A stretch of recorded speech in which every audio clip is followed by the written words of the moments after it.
By using methods of participatory democracy, we can exploit the knowledge that is distributed throughout society and create smart, effective, and efficient policies on digital. Automating and mainstreaming cybersecurity services through investment, public procurement incentives could also deliver better quality security services for the benefit of all. Making sure that its common European data space is actually common, meaning that it can actually become a community of values and rules for third countries to foster convergence in data protection and data governance. Big investments in critical infrastructure are necessary to create the foundations of tomorrow's economy.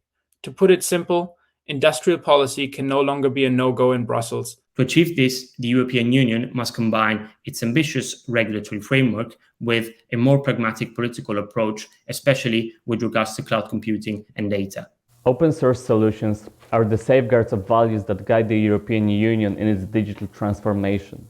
Transparency to ensure data security and privacy, flexibility that allows interoperability, cost efficiency that allows SMEs to operate, and far greater knowledge sharing capabilities. Being assertive and strategic would effectively facilitate aligning Europe's digital sovereignty with its transatlantic agenda and will be key to achieve its digital ambitions. The EU should work toward mitigating the impact and scale of attacks by systematically strengthening the internet infrastructure within the EU and abroad with partners. We should be aiming to find the right balance between autonomy and cooperation with our transatlantic partners. The first is, I think, regulation. The EU is an effective regulatory power. The second is investment to develop a competitive tech sector. And the third is relocation to secure our supply chain. Gender equality is the common thread. We need to take into account the ideas and value the expertise of the entire population for a more cybersecure world.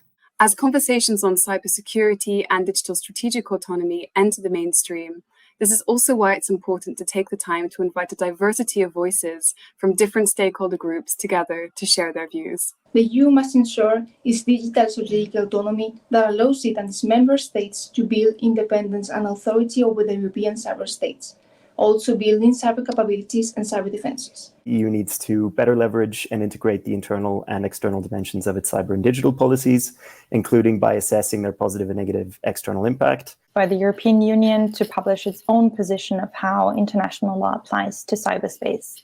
This would mean consolidating the views of all 27 member states and finding at least a baseline agreement on specific rules of how international law applies. For Europe, forging a wider digital strategic autonomy will require collective action, and this must be based on three key elements: increasing resilience, promoting human rights, and strengthening multi-stakeholder collaboration. The EU can achieve digital strategic autonomy by creating a global model for regulating big tech companies and thereby to protect democracies everywhere in the world. I think that the design of a future-proof industrial policy should be seen as the main success factor for unleashing Europe's competitiveness, innovation, and strategic autonomy. Fostering international collaboration, trust, and partnership will continue to be among the most important aspects of enhancing resilience of digitally dependent critical infrastructure within the EU and abroad. To strike the balance between openness and independence by fostering innovation, not only based on a centralized top-down industrial policy approach, but also through bottom-up decentralized capacity building. Having facilities that can produce without interruption the products that will drive Europe's digital transformation, as well as sourcing unhindered access to the minerals and raw materials vital for these products to operate, are ways in which the EU can make a leap. Research should be our main area of focus. By encouraging research in computer science and related fields, we could provide local competitive alternatives to the services which the EU currently sources from external sources. The EU needs to shape the standards and rules of future technologies in order to achieve digital strategic autonomy.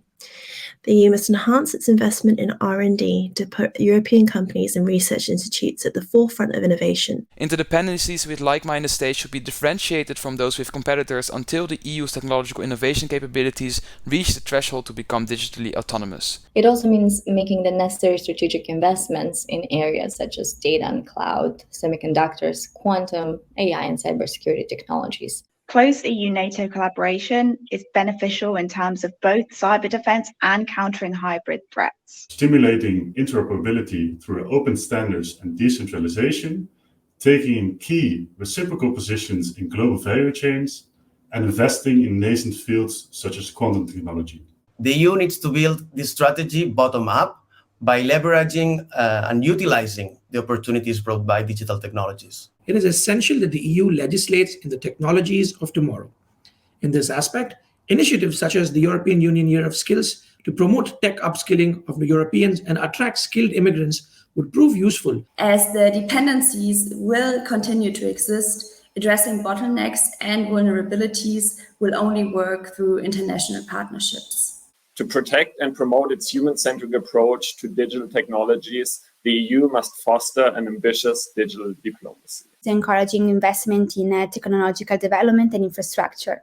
These would make the EU not only more competitive, but also more resilient, less dependent on foreign competitors, and ultimately also more secure. I see many opportunities in the European way of regulating the digital environment, and geopolitically, this new EU data regulation can have indeed the so-called Brussels effect. I think it's important that this regulatory framework enable enough competition and innovation. And I will go to my second point, which is that the European Union also needs to make in place the right framework for investment and innovation. It cannot be achieved without a robust open source ecosystem.